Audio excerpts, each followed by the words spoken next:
Ton esprit est ton territoire le plus précieux, et chaque distraction est un voleur qui tente de le conquérir. Si tu ne le protèges pas, d'autres décideront à quoi tu penses, ce que tu fais et où tu vas. La concentration n'est pas une compétence, c'est une défense personnelle mentale. Dans un monde conçu pour te disperser, maintenir l'attention est un acte de force, de discipline et de rébellion. Il ne s'agit pas d'avoir du temps, il s'agit d'avoir une direction. Chaque fois que tu permets à quelque chose d'extérieur de voler ton attention, tu cèdes une partie de ton pouvoir. Les réseaux, les opinions, les comparaisons, les urgences qui ne sont pas les tiennes. Tout concourt à dominer ton esprit, mais le stoïcien sait que le véritable contrôle commence de l'intérieur.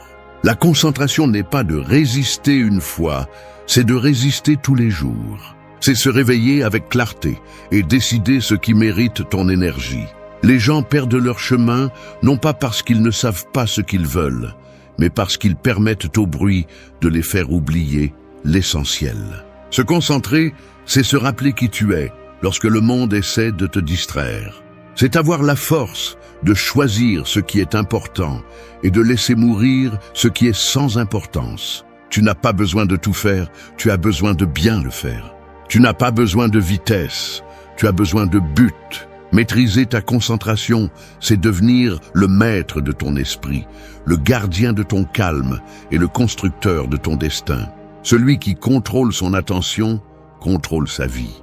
Parce qu'au final, la concentration n'est pas une technique de productivité, c'est une philosophie de pouvoir. Ce que tu choisis de regarder détermine qui tu deviens. Et celui qui apprend à regarder avec intention cesse de réagir au monde et commence à le diriger. 1. Construis des murs autour de ton esprit. Imagine que ton esprit est une ville. À l'intérieur, tout ce que tu es habite, tes pensées, ton calme, ta clarté, ton but. Mais à l'extérieur, il y a une armée qui ne se repose jamais. Distraction, jugement, comparaison, nouvelles, voix qui exigent ton attention. Chaque fois que tu laisses une porte ouverte, une partie de cette armée entre et prend un espace qui t'appartient. Tu n'as pas besoin d'être sage pour perdre la concentration. Il suffit de permettre à n'importe qui d'avoir accès à ton esprit. Le stoïcien le comprenait bien. Un esprit sans mur est un esprit vulnérable. Lorsque tu n'établis pas de limites, n'importe quel bruit devient un envahisseur. Les gens ne souffrent pas aujourd'hui par manque d'intelligence, mais par excès de stimuli. Ils se réveillent et la première chose qu'ils font est d'ouvrir la porte au chaos. Messages, réseaux, préoccupations d'autrui. Ils commencent la journée épuisés sans avoir rien fait, parce que leur esprit a déjà été pillé. Construire des murs ne signifie pas t'isoler du monde, mais décider ce qui entre et ce qui ne rentre pas. Cela signifie comprendre que ton énergie mentale est finie et que tout ne mérite pas de la dépenser. Si tu permets que tout t'affecte, il ne te restera pas de force pour ce qui compte vraiment. Chaque fois que tu dis oui à l'inutile, tu dis non à ta paix.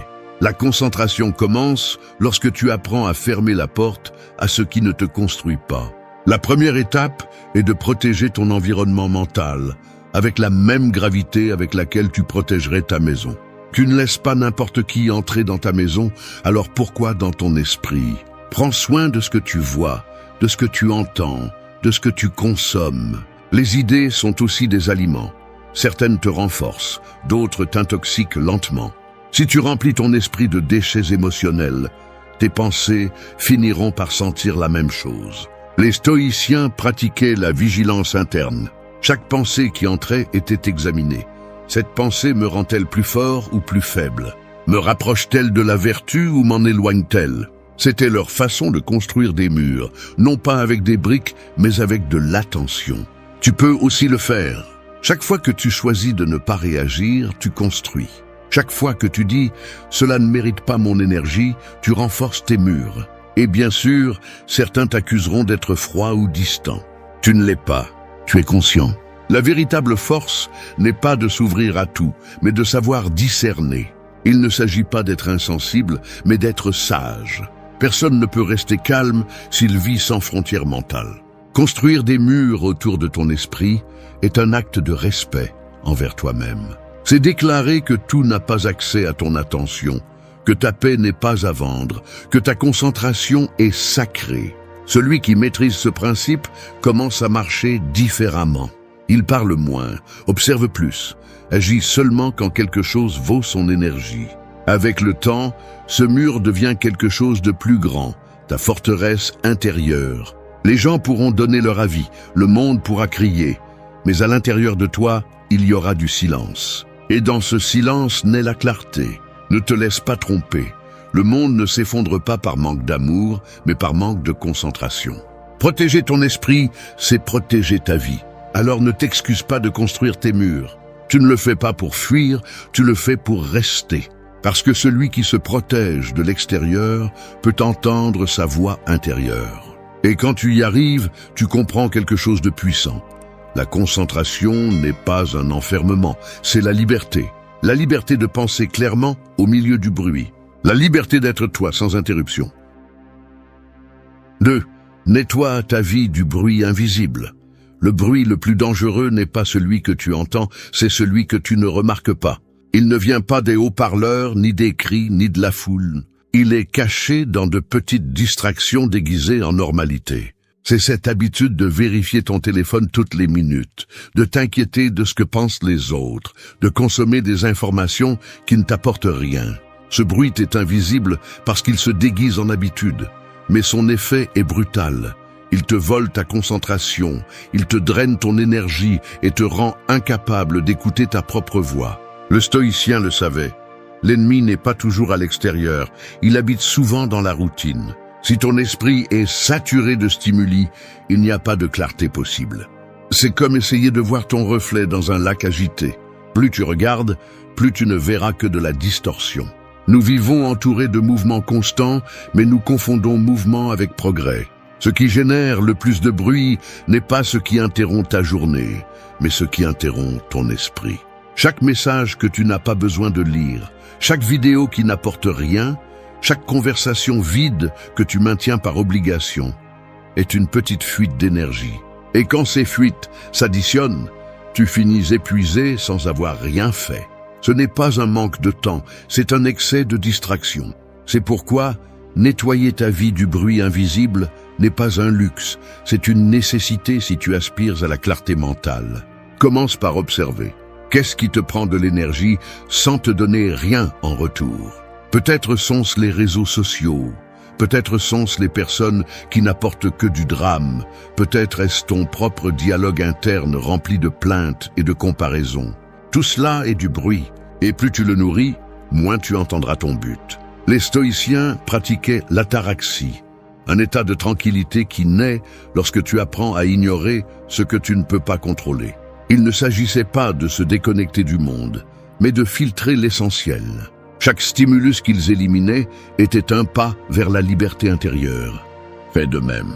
Tu n'as pas à abandonner la vie moderne, tu dois simplement avoir le courage de choisir, de décider ce qui mérite d'être dans ton espace mental et ce qui doit sortir immédiatement. Fais un nettoyage radical, efface ce dont tu n'as pas besoin. Fais taire ce qui ne t'apporte rien. Réduis la consommation de bruit comme tu réduirais la consommation de poison. Parce que oui, le bruit mental intoxique aussi. Il te fait réagir au lieu de réfléchir, il te pousse à chercher l'approbation au lieu du but, il te transforme en spectateur de ta propre vie. Quand tu nettoies le bruit, tout change. Tu commences à entendre les pensées qui comptent vraiment. Ton esprit devient plus léger, plus clair, plus stratégique. Tu arrêtes de courir en cercle et tu commences à avancer avec intention. Tu découvres que la plupart de tes soucis n'étaient pas réels. Ils n'étaient que des échos amplifiés par l'excès de bruit. Et le plus curieux, c'est qu'au début, tu te sentiras mal à l'aise. Le silence te semblera étrange. Tu es tellement habitué à la distraction que cela te semblera un vide. Mais reste là, parce que c'est dans ce vide que naît la direction. C'est dans cet espace sans bruit que se construit la concentration. Nettoie ta vie du bruit invisible, comme celui qui aiguise une épée. Chaque distraction éliminée te rend plus précis, plus conscient, plus fort. Tu n'as pas besoin de plus d'informations, tu as besoin de plus de silence. Tu n'as pas besoin de plus de stimuli, tu as besoin de plus de clarté. Parce qu'au final, l'esprit ne se perd pas parce qu'il ne sait pas, mais parce qu'il ne peut pas arrêter d'écouter. Et ce n'est que lorsque tu réussiras à faire taire le bruit du monde que tu pourras entendre la voix la plus importante de toutes, la tienne. 3. Aiguise ton attention dans une seule direction. Ton esprit est comme une épée. Si tu l'utilises pour frapper tout ce qui se trouve sur ton chemin, elle s'émousse. Mais si tu la diriges avec précision vers un seul point, elle coupe même l'impossible. L'objectif n'est pas d'avoir de l'énergie, c'est de la diriger. Les gens n'échouent pas par manque de force, ils échouent par dispersion. Ils font 1000 choses à la fois, sautent d'un objectif à un autre, changent de cap avec chaque émotion. Et puis ils se demandent pourquoi rien ne pousse. La réponse est simple. Rien ne fleurit là où l'attention ne prend pas racine. Le stoïcien comprenait qu'un esprit concentré est un esprit invincible. Non pas parce qu'il ignore le reste du monde, mais parce qu'il ne permet pas au reste du monde de le sortir de son centre. La concentration est une forme de présence. C'est regarder un seul point et décider « c'est ce que je vais faire et rien d'autre ». Aujourd'hui, cela semble presque impossible. Nous vivons à une époque où tout rivalise pour ton regard. Mais c'est précisément le champ de bataille. Celui qui maîtrise son attention gagne. Pense à cela. Chaque fois que tu changes de tâche, ton esprit paie un prix. Il a besoin de temps pour se reconcentrer, d'énergie pour retrouver le rythme. C'est comme si tu essayais de courir un marathon, mais que tu t'arrêtais tous les 2 pas pour regarder le paysage. Ainsi, tu n'avances pas, tu te fatigues seulement. C'est pourquoi le secret n'est pas de faire plus, mais de faire une seule chose avec une intensité totale. Aiguiser ton attention est un entraînement quotidien. Commence par éliminer la multitâche. Tu ne peux pas avancer si chaque pensée entre en collision avec une autre. Fais une seule chose à la fois et fais-la comme si ta vie en dépendait. Quand tu lis, lis seulement. Quand tu travailles, travaille seulement. Quand tu te reposes, repose-toi seulement. L'esprit a besoin de savoir ce qu'il fait pour bien le faire.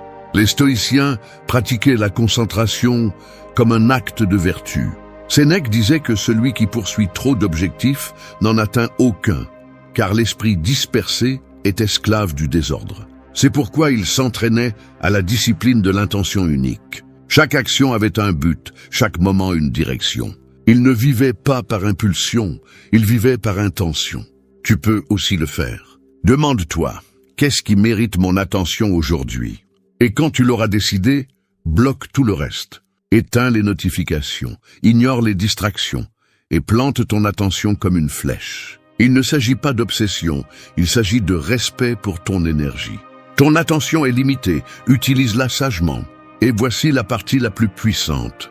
Plus tu es concentré, plus tu vois rapidement des résultats. La clarté accélère le progrès. Une personne avec une direction ferme avance plus qu'une centaine avec une intention faible. Tu n'as pas besoin de faire du bruit, tu as besoin de constance.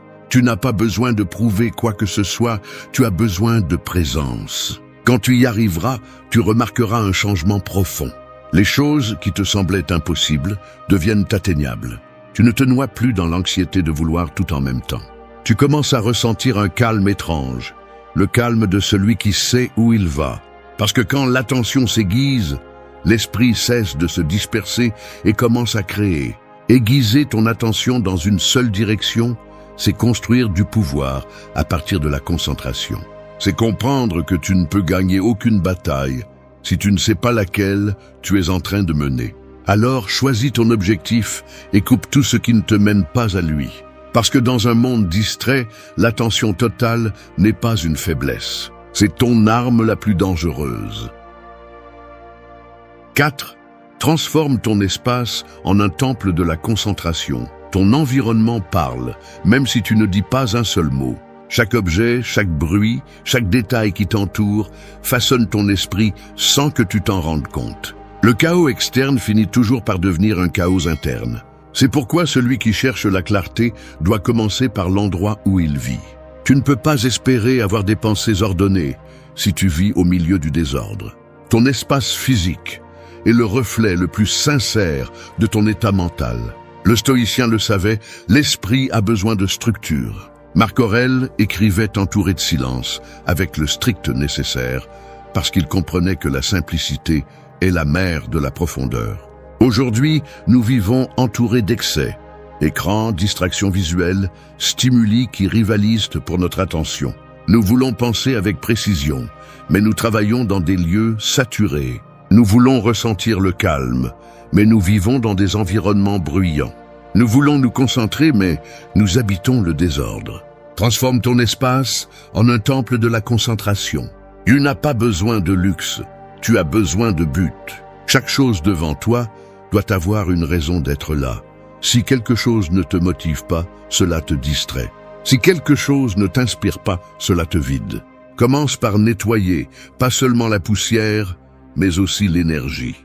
Range ton bureau, élimine ce qui est inutile, crée un environnement qui invite à la concentration. L'ordre physique génère l'ordre mental. Et il ne s'agit pas seulement de l'endroit où tu travailles, mais aussi de l'endroit où tu penses et te reposes. Si ta chambre est pleine de bruit, ton esprit ne s'éteint jamais. Si ton espace manque d'intention, ton esprit aussi. Fais de ton environnement un rappel constant de qui tu es et de ce que tu cherches. Chaque fois que tu regardes autour de toi, tu devrais ressentir de la motivation, pas de la distraction. L'attention se nourrit du silence. C'est pourquoi apprends à le protéger. Éteins ce qui n'apporte rien, évite le bruit inutile, même les conversations vides qui salissent l'air. Le silence n'est pas l'absence de son, c'est la présence d'esprit. C'est l'état où tu peux t'écouter sans interférence. Celui qui crée son propre silence crée son propre pouvoir. Fais des rituels dans ton espace. Chaque matin, organise ce que tu vas utiliser. Chaque soir, laisse tout en ordre. Ne le fais pas pour l'esthétique, fais-le pour la discipline. La constance physique entraîne la constance mentale. Chaque petit acte d'ordre est une déclaration de respect envers toi-même. Tu dis, c'est mon espace, et ici, c'est moi qui commande. Même les stoïciens, qui vivaient à une époque sans distraction technologique, connaissaient l'importance de l'environnement. Non pas parce que l'environnement contrôle l'esprit, mais parce que l'esprit fort sait créer le bon environnement. Si ton environnement est en paix, ton esprit s'aligne avec cette paix. Si ton environnement est chargé de stimuli, ton esprit le sera aussi. Transforme ton lieu en un sanctuaire de concentration. Un endroit où chaque objet a un but, où chaque coin respire la clarté. Ne sous-estime pas le pouvoir du visuel. La vue est la porte la plus directe à la pensée. Quand tu vois de l'ordre, ton esprit coule. Quand tu vois du chaos, ton esprit se disperse. Et souviens-toi de ceci. Un temple ne se construit pas en un jour. C'est le résultat de la discipline, du soin, de l'intention. Ton espace doit être ainsi. Fais-le refléter la vie que tu veux avoir, pas celle dont tu essaies de t'échapper. Parce que ton environnement peut être ton encre ou ton élan, ta distraction ou ta force. Tu décides du rôle qu'il jouera. Transforme ton espace en un temple de la concentration et tu verras comment le reste de ta vie commence à s'organiser tout seul. Parce que la clarté ne se trouve pas, elle se construit. Et elle commence toujours à l'endroit où tu choisis d'être. 5. Trouve le pouvoir dans le calme. Le pouvoir ne se manifeste pas toujours par le bruit. Parfois, la véritable force se cache dans le silence. Dans un monde qui glorifie la hâte, s'arrêter semble être un crime. Mais seul celui qui sait rester immobile parvient à voir ce que les autres ne peuvent pas. Le calme n'est pas passivité, c'est maîtrise. C'est l'art de rester ferme alors que tout autour de toi bouge. Les stoïciens le savaient. L'esprit qui ne se calme pas ne peut pas penser clairement. Celui qui n'apprend pas à s'arrêter devient esclave de l'impulsion. Nous vivons à une époque où tout exige de la vitesse. Répondre vite, agir vite, décider vite. Mais le rapide n'est pas toujours sage. La sagesse requiert une pause, une réflexion et une présence. Si ton esprit est toujours en course, il n'arrivera jamais nulle part. Le calme est comme le tranchant d'une épée qui tranche la confusion. Il te permet de voir les choses telles qu'elles sont, sans le filtre de la peur ou de l'anxiété. Dans cet état, tu ne réagis pas, tu choisis. Tu ne cours pas après tout ce qui brille, tu marches seulement vers ce qui compte. Quand tu te calmes, le bruit du monde s'éteint et la voix intérieure commence à parler. Mais beaucoup ne l'écoutent pas parce qu'ils ont peur de rester seuls avec elle. Apprendre à trouver le pouvoir dans le calme est l'un des exercices les plus difficiles. Cela implique de faire face à tes pensées, à tes émotions, à tes ombres. Cela implique d'accepter que tout n'a pas besoin d'une réponse immédiate. que parfois, l'acte le plus fort n'est pas de bouger mais de rester. L'esprit formé au calme ne se brise pas face à la tempête, car il comprend que le contrôle n'est pas à l'extérieur, mais à l'intérieur. Fais du calme une habitude quotidienne. Tu n'as pas besoin d'un temple, ni d'un rituel complexe. Il suffit de quelques minutes de silence, sans écran, sans stimuli, sans distraction. Assieds-toi et observe. Observe ta respiration, tes pensées, tes impulsions. Ne les juge pas, regarde-les simplement passer. C'est ce que faisaient les stoïciens chaque jour. Observer leur esprit comme un guerrier, observe le champ de bataille avant la bataille. Ils n'attaquaient pas chaque pensée, ils la comprenaient. Dans ce processus, quelque chose change. Tu commences à distinguer entre ce que tu peux contrôler et ce que tu ne peux pas. Tu apprends à ne pas gaspiller d'énergie sur l'inévitable. Le calme t'apprend que tout ne mérite pas ta réaction et que souvent, le silence a plus d'impact que n'importe quel mot. Au lieu de t'épuiser, tu te renforces. Au lieu de répondre au chaos, tu deviens le centre de l'équilibre. Et quand tu y arrives, quand le calme cesse d'être inconfortable et devient un refuge, tu découvres quelque chose de profond. Que le calme ne t'arrête pas. Il te propulse. De lui naissent les meilleures décisions, les idées les plus claires et la force la plus solide. C'est le moment où tu reprends le contrôle, non pas du monde, mais de toi-même. Ne confonds pas mouvement avec progrès. Beaucoup courent sans direction, d'autres se reposent stratégiquement avant de faire le prochain pas. Le stoïcien appartient au second groupe. Il comprend que le pouvoir est de savoir quand agir et quand attendre. Le calme n'est pas faiblesse, c'est préparation. Alors, quand le monde te pousse à la hâte, arrête-toi. Ferme les yeux, respire et rappelle-toi. Le bruit confond, le silence révèle. Alors que tous s'épuisent à essayer de démontrer leur pouvoir, toi, renforce-le dans le calme. Car dans le silence de celui qui maîtrise son esprit, se cache une énergie que le chaos ne pourra jamais vaincre. Trouver le pouvoir dans le calme, c'est découvrir que le contrôle ne se crie pas. Il se respire. 6. Fais de l'obstacle ta source de feu. Chaque fois que quelque chose se met en travers de ton chemin, tu as deux options, abandonner ou le transformer en carburant. La plupart des gens se plaignent, reculent ou maudissent leur sort. Le stoïcien, en revanche, sourit face à la difficulté. Non pas parce qu'il aime la douleur, mais parce qu'il comprend que l'obstacle n'est pas la fin, c'est le début de la croissance. La vie ne te met pas à l'épreuve pour t'arrêter, mais pour te polir. Si tout était facile, tu resterais le même. Le feu ne naît pas du calme, il naît de la friction, du défi, de l'effort, du moment où tout semble aller contre toi. C'est là que se révèle ton tempérament. Les personnes fortes ne sont pas celles qui ne tombent jamais. Ce sont celles qui se relèvent tellement de fois que le sol cesse de les effrayer. Et c'est là que se trouve l'enseignement stoïcien le plus puissant. Ce qui t'arrête te forme. Ce qui fait mal te réveille. Ce qui te défie te construit. Chaque obstacle est une opportunité déguisée. Cela peut être un rejet, une perte, un échec ou une déception. L'important n'est pas ce qui se passe, mais ce que tu en fais. Si tu choisis de te lamenter, l'obstacle t'écrase. Si tu choisis d'apprendre, l'obstacle t'élève. Marc Aurèle l'a dit avec une clarté qui traverse les siècles. Ce qui se met en travers du chemin devient le chemin. C'est l'essence de l'approche inébranlable, voir dans chaque blocage une nouvelle porte. Quand quelque chose tourne mal, l'esprit commun cherche des coupables. L'esprit stoïcien cherche des leçons. Il ne demande pas pourquoi moi, mais pourquoi. Ce changement transforme tout. Ce qui semblait être une injustice devient un entraînement. Ce qui semblait être un châtiment devient une préparation. Parce que lorsque tu réussis à changer ton interprétation, l'obstacle perd son pouvoir sur toi. Il ne te freine plus, il te propulse. Fais de chaque difficulté un gymnase mental. Chaque déception est un poids qui renforce ta patience. Chaque erreur, un maître silencieux. Chaque défaite, une opportunité pour affiner ta stratégie. Il ne s'agit pas de romantiser la souffrance, mais de l'exploiter. Si tu te concentres sur ce que tu peux tirer de l'adversité, rien n'est gaspillé. Même la douleur devient utile. Les stoïciens n'évitaient pas les problèmes, ils les affrontaient avec calme et direction. Ils savaient que le feu intérieur ne grandit que lorsque le vent souffle fort. S'il n'y avait pas de résistance, il n'y aurait pas de progrès. Alors, la prochaine fois que quelque chose se complique, ne fuis pas. Observe, analyse et agis avec sagesse. Demande-toi, quelle partie de moi a besoin de se renforcer avec ça?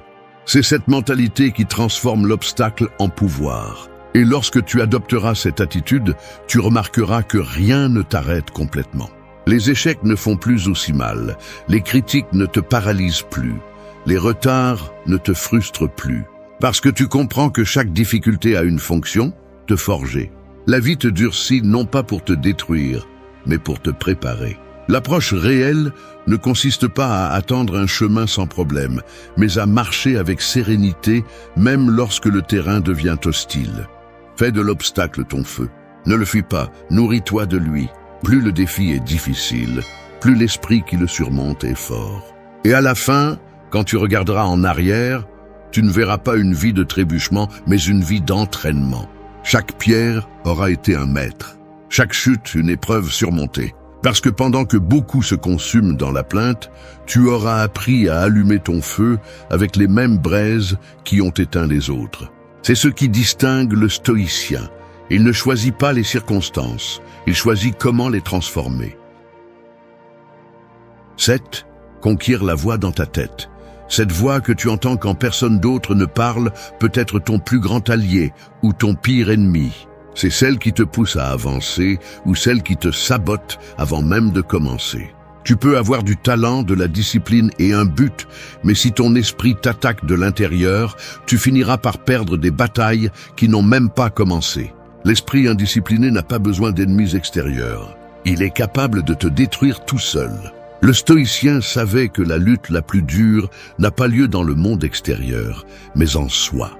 Tu peux résister au chaos de l'environnement, mais si tu ne contrôles pas ton dialogue intérieur, ce chaos te suivra partout où tu iras. L'ennemi n'a pas toujours un visage. Parfois, il se manifeste sous forme de doute, de culpabilité, de peur ou d'autocritique. Et si tu ne l'affrontes pas, il devient une prison invisible. Cette voix intérieure peut te dire que tu n'es pas assez, qu'il est trop tard, que cela ne vaut pas la peine d'essayer. Elle le répète avec tant de conviction que tu finis par le croire. Mais voici la vérité. Cette voix n'est pas toi. Elle est la somme de tes peurs, de tes blessures et des opinions que tu as autrefois absorbées sans filtrer. C'est un écho du passé essayant de contrôler ton présent. Si tu veux un véritable focus, tu dois la faire taire ou la transformer en ton maître. L'esprit entraîné n'élimine pas les pensées négatives. Il les observe sans se laisser emporter.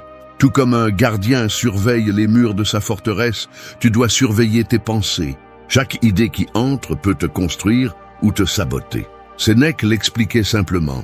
Aucun homme n'est plus malheureux que celui qui se tourmente lui-même avec des pensées. Cette phrase résume tout. Tu ne peux pas te concentrer si tu t'attaques de l'intérieur. Maîtriser la voix intérieure ne signifie pas la faire taire complètement, mais la rééduquer. Quand elle dit « je ne peux pas », réponds « j'essaierai ». Quand elle dit « tu échoueras », réponds « j'apprendrai ». Quand elle dit « tu n'es pas assez », répète « je suis un travail en cours, mais je continue d'avancer ». L'esprit a besoin de guidance, pas de punition. Si tu le traites comme un ennemi, il t'épuisera. Si tu l'éduques, il te servira. Chaque pensée négative est une occasion de former l'attention. N'essaie pas de leur échapper, observe-les sans réagir. Demande-toi, est-ce que ce que je pense est un fait ou une interprétation? La plupart du temps, tu découvriras que ce ne sont que des histoires que ton esprit invente pour te protéger du changement. Mais la croissance et le confort ne peuvent pas coexister. Si tu n'écoutes que la voix de la peur, tu resteras où tu es. Les stoïciens méditaient sur la mort, la perte et la souffrance, non pas par morbidité, mais pour dompter cette voix. Ils la confrontaient avec logique et acceptation, jusqu'à ce que la peur perde de sa force. Tu peux faire la même chose. Parle à ton esprit comme à un enfant effrayé, avec fermeté et compassion. Ne lui crie pas dessus, guide-le. Ne l'ignore pas, écoute-le et décide ensuite. Quand tu conquiers la voix intérieure, le monde extérieur perd son pouvoir sur toi. Les critiques ne te blessent plus de la même manière. Les jugements des autres ne te déstabilisent pas. Les échecs ne t'arrêtent pas. Parce que tu ne dépends plus de l'approbation extérieure, ni du doute intérieur. Tu as fait de ton esprit ton allié. Souviens-toi de ceci. Celui qui maîtrise son dialogue intérieur maîtrise son destin. Personne ne peut enlever la concentration à celui qui a pris le contrôle de ses pensées. Alors, chaque fois que cette voix essaie de te saboter, souris. Ce n'est pas ton ennemi, c'est le signe que tu sors de ta zone de confort. Réponds-lui avec calme, avec sagesse et avec action. Parce que la véritable conquête n'est pas sur les autres, mais sur le bruit qui habite dans ton propre esprit. Oui, vis avec l'urgence du moment présent. Chaque jour où tu repousses ton objectif, tu cèdes une partie de ta vie au néant. Il n'y a pas de perte plus grande que celle du temps qui ne revient pas. Le stoïcien le savait mieux que quiconque. La mort n'est pas ce que tu devrais craindre le plus, mais arriver à la fin sans avoir vraiment vécu. Nous pensons avoir tout le temps du monde, mais l'horloge ne s'arrête jamais. Pendant que tu hésites, le jour avance. Pendant que tu attends le moment parfait, la vie suit son cours. Et quand tu te rends finalement compte, ce que tu as perdu ne peut plus être récupéré. Vivre avec l'urgence du moment présent ne signifie pas agir avec précipitation ou anxiété. Cela signifie comprendre que chaque minute compte, que le présent n'est pas une répétition, c'est le seul spectacle. La plupart des gens vivent comme s'ils avaient une seconde chance garantie. Ils rêvent de ce qu'ils feront un jour, mais un jour n'est pas une date, c'est une excuse. L'approche stoïcienne naît de la reconnaissance de la finitude. Savoir que le temps est limité n'est pas quelque chose de triste, c'est un appel à l'action. Marc Aurèle le résumait avec une clarté dévastatrice. Ne te comporte pas comme si tu allais vivre 10 000 ans. Et il avait raison. Si chaque personne se souvenait à quel point l'existence est courte, elle vivrait avec plus d'intention et moins de distraction. Mais nous préférons nous distraire avec des futilités pour ne pas ressentir le poids de cette vérité. L'ironie est que plus tu évites de penser au temps, plus il t'échappe rapidement. L'approche mentale s'épanouit lorsque tu prends conscience de la fragilité de tout. Chaque conversation, chaque opportunité, chaque lever de soleil peut être le dernier. Quand tu comprends vraiment cela, tu arrêtes de perdre de l'énergie sur ce qui n'a pas d'importance. Tu ne te disputes plus pour des bêtises, tu ne cherches plus la validation, tu ne repousses plus l'essentiel. Tu agis parce que tu sais que le moment idéal n'arrive pas, tu le construis. Vivre avec urgence n'est pas vivre à toute vitesse, c'est vivre éveillé. C'est se lever chaque matin avec la clarté que tu as aujourd'hui, une nouvelle possibilité d'avancer, de grandir, de devenir meilleur. C'est regarder tes objectifs et te demander « Que puis-je faire maintenant pour me rapprocher de cela ?» Pas demain, pas après. Maintenant. L'approche ne s'entraîne pas dans l'intention, elle s'entraîne dans l'action. Le stoïcien n'attend pas l'inspiration, il crée le mouvement. Il ne gaspille pas son attention sur ce qu'il ne contrôle pas, il la dirige vers ce qu'il peut transformer. Chaque petite décision devient une partie d'une chaîne de buts. Et cette chaîne, jour après jour, forge le destin. C'est pourquoi celui qui vit avec urgence ne craint pas la mort, il l'honore. Il sait que la vie ne se mesure pas en années, mais en présence. Il y a quelque chose de profondément libérateur à admettre que le temps s'épuise. Cela te rend plus sélectif, plus sage, plus intense. Tu commences à apprécier le silence, la vraie compagnie, le travail qui a du sens. Tu comprends que rien ne vaut autant que ton attention et que la donner sans soin est un acte d'abandon personnel. Tu n'as pas besoin de plus de temps, tu as besoin de plus de conscience du temps que tu as déjà. Vis comme si chaque jour était une opportunité unique de polir ton caractère, de laisser une trace, de faire un pas de plus. Ne laisse pas le confort t'endormir, ni la routine te voler ton feu. Parce que quand la fin arrivera, et elle arrivera, la seule chose qui comptera vraiment est de savoir si tu as bien utilisé ton attention, si tu as donné le meilleur de toi-même, tant que tu le pouvais encore. Alors n'attends pas demain. Ne laisse pas les distractions te voler ce qui ne peut être rendu. Vis comme si l'approche décidait de tout, parce que oui, elle décide de tout. Le monde moderne craint plus le silence que l'échec. Les gens fuient le vide, comme s'il était une menace, alors qu'en réalité, c'est le seul endroit où l'on peut vraiment se trouver. Nous vivons entourés d'écrans, de bruit et de promesses instantanées qui nous font nous sentir vivants pendant quelques secondes, mais qui nous vident de l'intérieur. La société glorifie la distraction. Elle vous apprend à être toujours connecté, diverti, stimulé. Et quand vous ne l'êtes pas, elle vous dit que quelque chose ne va pas chez vous. Mais le véritable mal est de ne pas savoir être avec vous-même. L'ennui n'est pas l'ennemi, c'est le miroir. C'est le moment où l'esprit cesse de courir après le monde et commence à vous montrer ce que vous êtes vraiment. C'est pourquoi tant de gens le craignent. Parce que lorsque le bruit disparaît, la vérité apparaît. Et la vérité n'est pas toujours confortable. Les grands stoïciens l'ont compris. Marc Aurèle écrivait seul la nuit, faisant face à son esprit sans témoin. Sénèque trouvait la sagesse dans le calme. Épictète répétait que la maîtrise de soi est la plus grande des victoires. Aucun d'eux ne cherchait l'émotion, ils cherchaient le contrôle. Alors que la majorité cherche des stimuli pour se sentir vivante, les forts cherchent le silence pour se renforcer. La constance, la discipline et le calme ne sont pas des vertus ennuyeuses. Ce sont les fondations de toute grandeur. Parce que le véritable pouvoir ne crie pas, il répète. Il ne se montre pas, il se construit. Et si vous parvenez à supporter l'ennui de la routine, si vous maîtrisez vos impulsions au lieu de leur obéir, alors vous découvrirez quelque chose que peu de gens connaissent. L'ennui n'est pas le vide. C'est le laboratoire où se forge le caractère. 1. Le pouvoir de la répétition. Le succès n'arrive pas avec l'inspiration. Il arrive avec la répétition. Alors que les autres cherchent des astuces rapides, tu dois apprendre à aimer la monotonie. C'est la ligne qui sépare les médiocres de ceux qui maîtrisent vraiment quelque chose. La répétition est la mère de la maîtrise, mais aussi le père de l'ennui. Et c'est pourquoi beaucoup n'arrivent pas loin. Parce qu'ils abandonnent au moment où l'émotion disparaît. Mais dis-moi quelque chose, qu'espérais-tu? Que construire un esprit fort allait être confortable. Le progrès ne sonne pas comme une ovation, il sonne comme le silence. Les gens craignent la routine, parce qu'ils ne supportent pas l'idée de faire la même chose tous les jours. Mais les grands savent que c'est exactement ce qui forge le caractère. Regarde n'importe quel athlète, philosophe ou artisan. Ils ont tous quelque chose en commun. Ils pratiquent plus qu'ils ne se vantent. Marc Aurèle n'est pas devenu un sage par talent, mais en affrontant chaque jour ses pensées avec la même discipline. Épictète ne prêchait pas le contrôle, parce qu'un jour il s'est réveillé illuminé. Il le faisait parce qu'il pratiquait la maîtrise à chaque instant, jusqu'à ce qu'elle devienne un réflexe. La répétition te transforme, mais elle te teste aussi.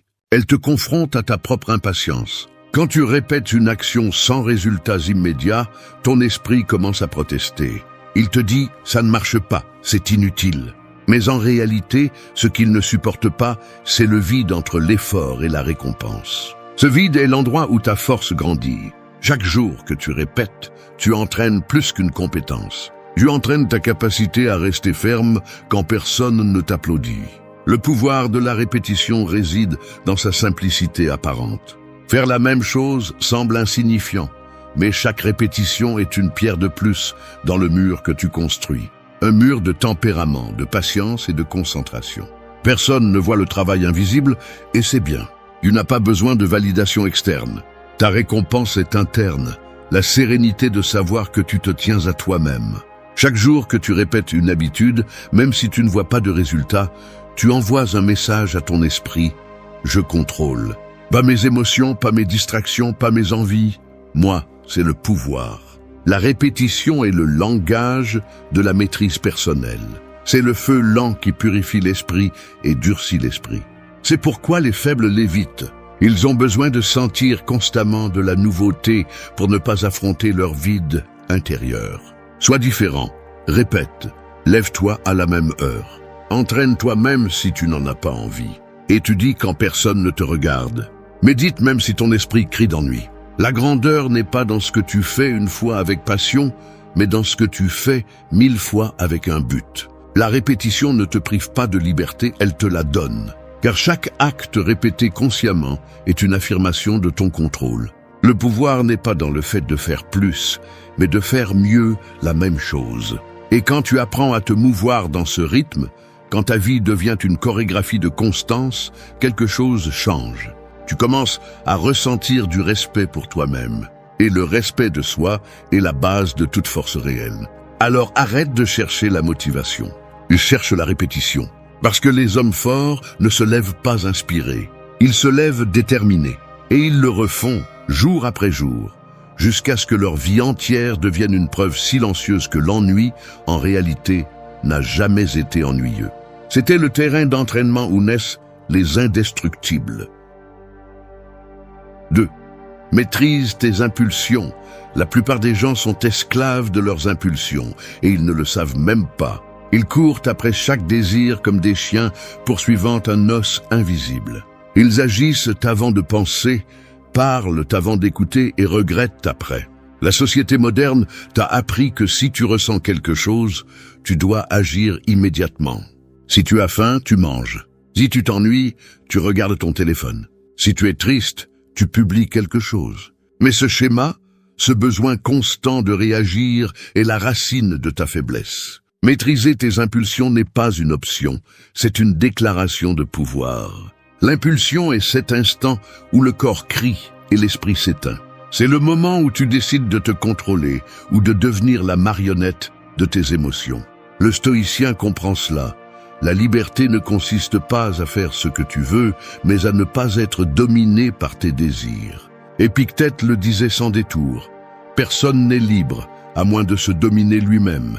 Et cette phrase renferme une vérité brutale. Si tu ne peux pas dire non à tes impulsions, tu n'es maître de rien, pas même de toi-même. La maîtrise commence par les petites choses. Tu n'as pas besoin de conquérir des empires, juste de résister à l'urgence. L'urgence de répondre avec colère, de capituler, de chercher la validation, de te distraire. Chaque fois que tu repousses une réaction automatique, tu deviens plus fort. Non pas parce que tu réprimes ce que tu ressens, mais parce que tu décides comment l'exprimer. Cette différence marque la distance entre le faible et le sage. Contrôler tes impulsions ne te rend pas froid, il te rend impénétrable. Il te donne la capacité d'agir avec clarté même quand tout brûle. Et cela, dans un monde où tout le monde réagit sans penser, est un avantage immense. Les gens vivent dans une guerre constante entre ce qu'ils veulent maintenant et ce dont ils ont vraiment besoin. Les faibles cèdent au plaisir immédiat, les forts choisissent le but. Et cela fait mal, parce que l'autocontrôle est une bataille silencieuse que personne n'applaudit. Mais chaque victoire interne laisse une trace. Quand tu arrives à te dominer, le monde cesse de te contrôler. Les provocations perdent leur effet. L'opinion des autres cesse d'importer. Les tentations deviennent petites. Non pas parce que l'environnement change, mais parce que tu changes. Sénèque l'a expliqué avec sagesse. L'homme le plus puissant est celui qui se domine lui-même. Contrôle ne signifie pas répression. Cela signifie conscience. C'est regarder ton désir dans les yeux et dire « Je comprends pourquoi tu existes, mais je ne te suivrai pas. » Imagine ceci, quelqu'un t'insulte, te provoque. L'ancien toi répondrait avec colère. Le toi qui se maîtrise garde le silence, observe, comprend et n'agit que si c'est nécessaire. C'est la différence entre réagir et répondre, entre être emporté par le courant ou diriger le cours de la rivière. Chaque fois que tu choisis de ne pas céder, tu construis un mur intérieur. Ce mur ne t'isole pas, il te protège. Il te sépare du chaos de ceux qui vivent gouvernés par des impulsions qui les détruisent. Le contrôle personnel est un pouvoir pur, invisible mais réel. Il te rend redoutable, car celui qui ne se maîtrise pas est facile à manipuler. Mais celui qui se gouverne lui-même ne peut être contrôlé par personne. Alors, la prochaine fois que tu ressens une émotion forte, ne la rejette pas, observe-la. Respire, décide. Dans cet espace entre l'impulsion et l'action, vis ta liberté. Les sages le savent. Celui qui se contrôle ne perd pas, il gagne le respect de son esprit. Et dans un monde dominé par les impulsions, celui qui se maîtrise lui-même est le seul qui commande vraiment. 3. Le but avant le plaisir. Le plaisir est l'hameçon le plus brillant du monde moderne.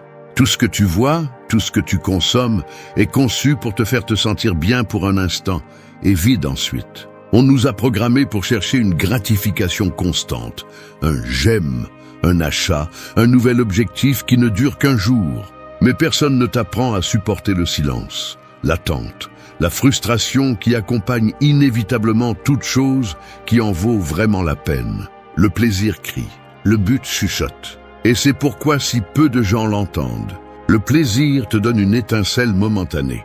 Le but t'allume pour toute la vie, mais il exige un sacrifice. Il exige de renoncer à ce qui te donne du plaisir immédiat pour quelque chose que tu ne vois pas encore. C'est l'essence de la force. Le plaisir est facile, le but fait mal. Le plaisir te distrait, le but te concentre. Le plaisir te vide, le but te remplit. Tout homme qui a atteint la grandeur a dû payer ce prix. Marc Aurèle le comprenait. Écrire ses méditations n'était pas un divertissement, c'était une discipline. Sénèque, entouré de luxe, savait que la richesse sans but n'est qu'une cage dorée. Épictète, bien qu'esclave, était plus libre que beaucoup d'hommes riches parce qu'il avait une direction, une raison de résister. Quand tu vis guidé par le plaisir, tu deviens un prisonnier de tes désirs. Mais quand tu vis guidé par un but, tu deviens l'architecte de ton destin. C'est la différence entre vivre par réaction et vivre par intention. Demande-toi, combien de décisions prends-tu juste pour te sentir bien pour un moment? Et combien n'en prends-tu parce que tu sais qu'elles te rapprochent de la vie que tu veux vraiment construire? Si la plupart de tes actions sont motivées par la première option, tu fuis, tu n'avances pas. Le but ne te donne pas de dopamine, il te donne une direction. Et cela fait peur. Parce que quand tu as un but, tu ne peux pas te cacher derrière des excuses. Tu ne peux pas te distraire avec des futilités. Tu dois affronter ta faiblesse, tes habitudes, tes pensées. C'est pourquoi beaucoup l'évitent. Il est plus confortable de se perdre dans les plaisirs que de s'engager dans quelque chose qui exige de la discipline. Mais ceux qui vivent avec un but n'ont pas besoin de distraction. Leur mission leur donne de l'énergie, pas de l'évasion. Le plaisir dépend de l'environnement. Le but dépend de toi. Tu peux être entouré de chaos et pourtant avancer si tu sais pourquoi tu fais ce que tu fais. Tu n'as pas besoin que tout aille bien, tu as juste besoin de clarté. Cette clarté te rend dangereux, car on ne peut plus te manipuler avec des récompenses ou des menaces. Tu as cessé d'être réactif. Tu as choisi ton propre chemin. Vivre avec un but ne signifie pas éliminer le plaisir, mais le mettre à sa place. Profiter n'est pas mal. Ce qui détruit, c'est de vivre uniquement pour ça. Le stoïcien ne renonce pas au bonheur, il renonce à la dépendance. Parce qu'il comprend que le plus doux n'est pas ce qu'on obtient, mais ce qu'on construit. Chaque fois que tu choisis le but au-dessus du plaisir, tu renforces ton esprit. Tu dis au monde, je n'ai pas besoin de stimulants pour me sentir vivant, il me suffit d'avoir une direction. Et c'est une forme de pouvoir que peu de gens comprennent. Alors arrête de poursuivre la facilité. Ne cours pas après le prochain plaisir, la prochaine évasion. Trouve quelque chose qui justifie ta discipline. Quelque chose qui te fait te lever même quand rien n'a de sens. Parce que le plaisir t'offre une récompense aujourd'hui, mais te la prend demain. Le but exige un effort aujourd'hui, mais te donne la liberté pour toujours.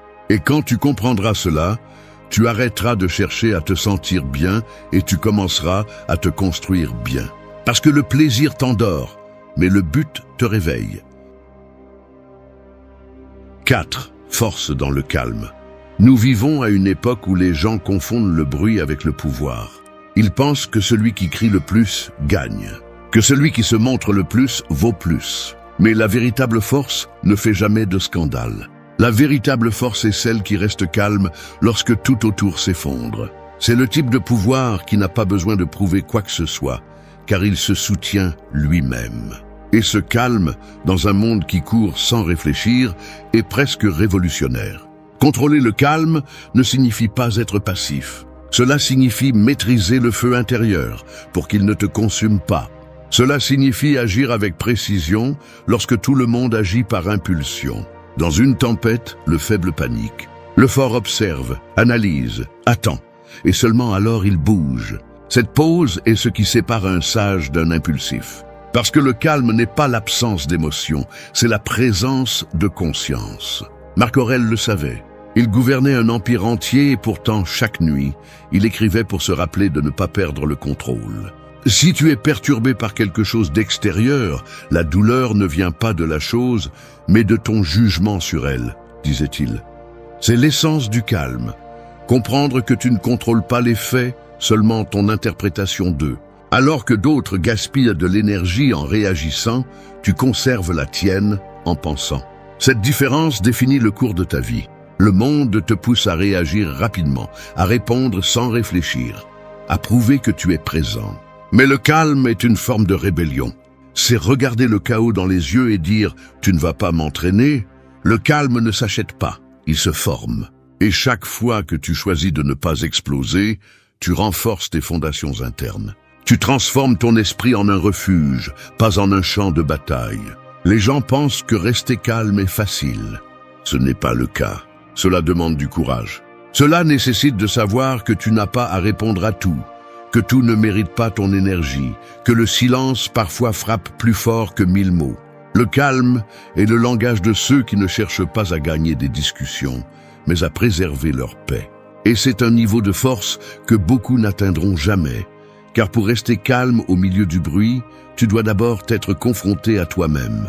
Chaque situation difficile est un test de ton équilibre. Chaque provocation est une opportunité de te maîtriser. Celui qui reste serein ne le fait pas parce qu'il ne ressent rien, mais parce qu'il a appris à gouverner ce qu'il ressent. C'est le pouvoir dans sa forme la plus pure. Et curieusement, le calme attire le respect. Parce que les gens peuvent discuter avec tes mots, mais ils ne peuvent pas altérer ta présence quand elle est ferme. Pratiquer le calme n'est pas se déconnecter du monde, c'est se reconnecter à soi. C'est se rappeler qu'aucune insulte ne te définit, aucune hâte ne te contrôle, aucun obstacle n'a le pouvoir de te renverser si tu ne le lui donnes pas. L'esprit tranquille voit plus clair, et celui qui voit clair décide mieux. C'est la différence entre un leader et un suiveur. Le leader maîtrise le moment, il ne le craint pas. Alors, la prochaine fois que la vie te poussera à réagir, fais le contraire, arrête-toi, respire, observe. Non pas parce que tu es faible, mais parce que tu sais que le calme est ton bouclier. Celui qui maîtrise sa paix maîtrise n'importe quelle bataille. Tu n'as pas besoin de prouver ta force au monde. Tu as juste besoin de la conserver. Parce que dans un monde hystérique, le calme n'est pas une faiblesse. C'est une forme silencieuse de supériorité. 5. Sois ton meilleur projet. La plupart des gens consacrent leur vie à construire des choses en dehors d'eux-mêmes. Carrière, relations, apparence, fortune. Mais ils oublient l'essentiel, se construire eux-mêmes. C'est ironique, n'est-ce pas? Nous nous soucions de la façon dont les autres nous voient, mais nous ignorons comment nous nous voyons lorsque nous nous regardons dans le miroir et que personne ne nous observe. Nous exigeons des progrès externes, mais nous tolérons la stagnation interne. Et ainsi nous vivons, perfectionnant les façades tout en négligeant les fondations. Devenir ton meilleur projet signifie cesser de te voir comme un produit fini. Cela signifie accepter que tu es en constante évolution et que chaque jour est une opportunité pour t'améliorer. Non pas pour l'approbation, non pas pour la comparaison, mais par respect pour toi-même. Sénèque disait qu'aucun vent n'est favorable pour celui qui ne sait pas où il va. Tu es ce bateau. Et si tu ne travailles pas à te renforcer, n'importe quel courant te balayera. Être ton meilleur projet est une forme de discipline silencieuse. Il ne s'agit pas de grands changements, mais de petites décisions constantes. De te lever même si tu n'en as pas envie. De tenir tes promesses même si personne ne les voit. De te corriger lorsque tu te découvres agissant par ego, paresse ou peur. C'est un investissement quotidien que beaucoup ne font pas parce qu'il n'offre pas de récompense immédiate. Mais l'intérêt composé de ton effort interne se paie en sérénité, clarté et pouvoir. Dans un monde qui t'apprend à paraître plus que ce que tu es, être authentique est un acte de rébellion. Les gens se déguisent en succès alors que leur esprit s'effondre. Mais celui qui travaille sur lui-même n'a pas besoin de se vanter. Son énergie parle pour lui. Sa présence transmet la calme, pas l'anxiété. Son regard reflète la concentration, pas le manque. Ce type de personne ne cherche pas à briller, elle illumine sans essayer. Lorsque tu décides de faire de toi ton projet le plus important, tu changes l'équation. Tu commences à mesurer le progrès par ton caractère, pas par tes résultats. Tu te demandes moins « qu'est-ce que j'ai ?» et plus qui suis-je en train de devenir? Et cette question te met sur la bonne voie, parce que la vie ne te récompense pas pour l'accumulation de choses, mais pour devenir quelqu'un digne de les soutenir. Le travail interne est le plus exigeant, parce que tu ne peux pas te mentir à toi-même. Il n'y a pas de filtre, pas de spectateurs, pas d'applaudissements. Il n'y a que toi face à tes limites. Mais c'est dans cette solitude que l'acier est forgé. Et lorsque tu réalises que tu n'as pas besoin d'être parfait, mais cohérent, ton monde change. La cohérence est la forme la plus pure de pouvoir. Le véritable développement personnel ne réside pas dans la lecture de phrases motivantes ou le suivi de routines étrangères. Il réside dans la connaissance de soi, dans la compréhension de ce qui te retient, de ce qui t'inspire, de ce qui te sabote. Il réside dans l'observation de toi-même, avec une brutalité honnête et l'action intentionnelle, dans le polissage de tes vertus sans orgueil et la confrontation de tes défauts sans peur. Parce que l'homme qui se construit lui-même ne dépend pas de la chance, il devient son propre fondement. Alors arrête de chercher qui admirer et commence à construire qui tu seras. Fais de ton esprit ton chef-d'œuvre, fais de ta discipline ton héritage. Parce que tout ce que tu investis en toi ne sera jamais perdu. Tout ce qui est externe peut s'effondrer, relations, argent, reconnaissance. Mais si tu es solide à l'intérieur, rien ne peut te renverser. Être ton meilleur projet n'est pas de l'égoïsme, c'est une responsabilité. Parce que lorsque tu t'améliores, tu améliores le monde que tu touches. Et c'est alors que tu comprends que la plus grande création que tu peux laisser dans cette vie, c'est toi-même. 6. Prends soin de ton environnement. Les personnes avec qui tu passes ton temps façonnent ton esprit plus que tu ne l'imagines. Ce que tu vois, entends et permets au quotidien devient ton environnement mental, et cet environnement peut te propulser ou te détruire. Il ne s'agit pas de devenir arrogant ou isolé, il s'agit de comprendre que ton environnement n'est pas un détail, c'est ton terrain de croissance. Si tu plantes une graine dans un sol toxique, peu importe combien tu l'arroses, elle ne poussera pas forte. Il en va de même pour toi. Ton environnement n'est pas seulement fait de personnes, mais aussi d'idées, d'habitudes et de stimuli. Tout ce que tu consommes, des conversations que tu as, à ce que tu vois sur les réseaux, façonne ton caractère. Si tu t'entoures de bruit, tu perdras en clarté. Si tu t'entoures de plaintes, tu deviendras une. Si tu t'entoures de médiocrité, tu commenceras à la justifier. C'est pourquoi les stoïciens étaient si sélectifs avec leur compagnie.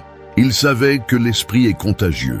Épictète conseillait « Évite les compagnies qui corrompent la vertu », non pas parce qu'il méprisait les autres, mais parce qu'il comprenait que protéger l'esprit, c'est protéger la vie. Prendre soin de ton environnement ne signifie pas t'enfermer, mais choisir consciemment ce que tu laisses entrer. Si tu veux la paix, tu ne peux pas vivre dans le chaos. Si tu veux la clarté, tu ne peux pas tolérer le désordre. Si tu veux la force, tu ne peux pas partager d'énergie avec ceux qui se nourrissent du drame. Peu importe combien tu travailles sur toi, si tu reviens chaque jour à un environnement qui draine ton énergie, tu reculeras sans t'en rendre compte. L'environnement est comme un courant d'eau. Si tu n'es pas vigilant, il t'emporte. L'environnement se reflète aussi dans ce que tu permets en toi. Parfois, l'endroit le plus dangereux n'est pas une pièce, mais ta propre tête remplie de voix étrangères. Des voix qui te disent que tu ne peux pas, que ça ne vaut pas la peine, que tu devrais le laisser pour plus tard. Mais quand tu décides de prendre soin de ton environnement, tu décides aussi de prendre soin de tes pensées.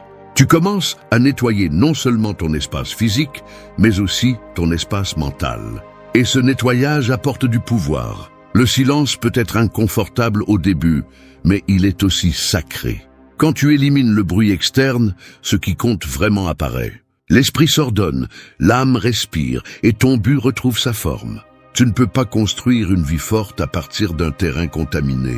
Tu dois dégager le terrain, arracher ce qui est superflu et prendre soin de ce qui nourrit. C'est là la véritable discipline. Regarde ton environnement et demande-toi, est-ce que cela me renforce ou m'affaiblit? Ces personnes m'élèvent-elles ou me distraient-elles? Ces lieux m'inspirent-ils ou m'épuisent-ils? Être conscient de cela ne te rend pas froid, cela te rend sage. Parce que quand tu choisis ton environnement, tu choisis ton destin. Fais attention à qui tu laisses près de toi. Fais attention à ce que tu écoutes. Fais attention à ce que tu consommes. L'esprit est un jardin et tu décides si des fleurs ou des mauvaises herbes y poussent. Ne t'excuse pas de protéger ta paix. Les gens qui te perdent quand tu prends soin de toi ne t'ont jamais valorisé quand tu te négligeais. Et quand tu apprends à t'entourer de calme, de buts et de personnes qui cherchent aussi à grandir, toute ta vie change de fréquence. L'environnement idéal ne se trouve pas, il se construit. Ce n'est pas de la chance, c'est une sélection. Ce n'est pas de l'isolement, c'est de la sagesse. Parce que quand l'endroit où tu vis, les gens avec qui tu partages et les pensées que tu gardes sont alignés avec ton but, tu n'as plus besoin de motivation externe. Tu es entouré de croissance. Et là, dans cet équilibre silencieux, commence ta véritable force. 7. Grandeur dans la simplicité. Le monde actuel te convainc que tu as besoin de plus pour te sentir quelqu'un. Plus d'argent, plus de succès, plus d'attention, plus de choses. Mais la vérité est que plus tu poursuis l'inutile, plus tu t'éloignes de l'essentiel. La grandeur n'est pas dans l'accumulation, elle est dans la simplicité. Avoir si clairement en tête ce qui compte, que le reste cesse d'avoir du pouvoir sur toi. C'est la sagesse que les stoïciens ont comprise et que le monde moderne a oubliée. Le simple n'appauvrit pas, il libère. Le simple n'est pas vide. C'est de la pureté, c'est la capacité de te concentrer sur ce qui donne vraiment un sens à ta vie. Vivre avec moins de bruit, moins de drame, moins de besoin de prouver, la simplicité n'est pas un manque d'ambition, c'est une direction. Alors que les autres dépensent leur énergie dans 100 choses à la fois, tu la concentres sur une seule, être meilleur chaque jour. La société craint la simplicité parce qu'elle ne sait pas rester immobile. Elle pense que s'il n'y a pas de mouvement, il y a échec. Mais le mouvement sans but n'est que distraction déguisée en productivité. Apprendre à vivre avec moins ne signifie pas te contenter. Cela signifie ne pas permettre à l'inutile de te voler l'essentiel. Marc Aurèle le pratiquait tous les jours. Malgré qu'il était empereur, il vivait modestement. Il décrivait des réflexions pour se rappeler que tout ce qui est externe, richesse, célébrité, pouvoir, était éphémère. Sénèque, ayant tout, renonça au superflu pour conserver sa sérénité. Et Épictète, n'ayant rien, vivait avec plus de paix que la plupart. Tous comprenaient une même vérité. Il ne s'agit pas de combien tu as, mais de combien tu as besoin pour être en paix. La grandeur dans la simplicité naît lorsque tu arrêtes de te compliquer pour impressionner. Lorsque tu arrêtes de remplir tes journées avec des activités qui n'apportent rien. Lorsque tu choisis la qualité sur la quantité. Parce que l'esprit a besoin d'espace, et l'âme aussi. Si tu vis saturé de stimuli, tu finis par être anesthésié. Tu ne vois pas, tu n'entends pas, tu ne ressens pas. Et alors tu oublies qui tu es. La simplicité n'est pas esthétique, c'est un pouvoir intérieur. C'est savoir dire non à ce qui te distrait. C'est éliminer ce qui ne s'ajoute pas, sans remords. C'est apprécier un café en silence, plus qu'une conversation vide. C'est marcher, sans avoir besoin de le raconter. C'est trouver du plaisir dans le quotidien, sans chercher de validation. C'est la véritable richesse, pouvoir profiter de l'essentiel sans ressentir de manque. Chaque fois que tu choisis la simplicité, tu affines ton âme. Tu entraînes ton esprit à voir clairement. Le simple te force à regarder à l'intérieur, et cela dérange ceux qui ne savent que regarder à l'extérieur. Mais si tu le supportes, tu deviens libre. Tu arrêtes de concourir, de prétendre, de vouloir gagner une course qui ne mène nulle part. La simplicité te donne du pouvoir parce qu'elle élimine le bruit et ne laisse que l'essentiel, toi et ton but. Regarde ta vie avec honnêteté. Combien de choses fais-tu simplement par inertie? Combien de charges gardes-tu par peur de lâcher? La grandeur n'est pas d'avoir plus, c'est d'avoir besoin de moins. C'est pouvoir regarder ton environnement et te sentir complet sans fioriture. C'est vivre avec un but, pas avec excès. Les gens forts ne cherchent pas à se compliquer, ils cherchent la clarté. Ils n'ont pas besoin de se parer pour briller. Et pendant que le reste se perd dans le superficiel, tu te renforces dans l'essentiel. Parce que celui qui trouve la beauté dans le simple a conquis quelque chose que le monde entier cherche sans le savoir. La paix de ne pas avoir besoin de temps pour être immense. C'est la grandeur silencieuse que seuls les sages comprennent. Oui, protège ta paix. Ta paix vaut plus que n'importe quel argument, plus que n'importe quelle victoire, plus que n'importe quelle relation. Mais la plupart des gens ne le comprennent pas jusqu'à ce qu'ils la perdent. Nous vivons entourés de provocations, des personnes qui cherchent une réaction, des situations conçues pour perturber ton calme, des nouvelles qui ne font que semer l'anxiété. Tout est construit pour te maintenir inquiet, pour que tu réagisses, pour que tu te distrais. Et chaque fois que tu tombes, tu cèdes du pouvoir. Protéger ta paix n'est pas fuir le monde. C'est apprendre à vivre à l'intérieur sans qu'il te dévore. La société glorifie la vitesse, l'opinion et la confrontation. Elle te pousse à prendre position sur tout, à participer à des discussions qui ne changent rien, à défendre ton ego comme si c'était ton identité. Mais celui qui protège sa paix sait choisir ses batailles. Tout ne mérite pas ton énergie. Tout ce qui te dérange ne nécessite pas de réponse. Le silence est souvent le coup le plus fort, car il montre que tu n'as pas besoin de détruire quoi que ce soit pour prouver que tu as gagné. Marc Aurèle disait que ce qui te vole ta tranquillité te domine. Et c'est vrai.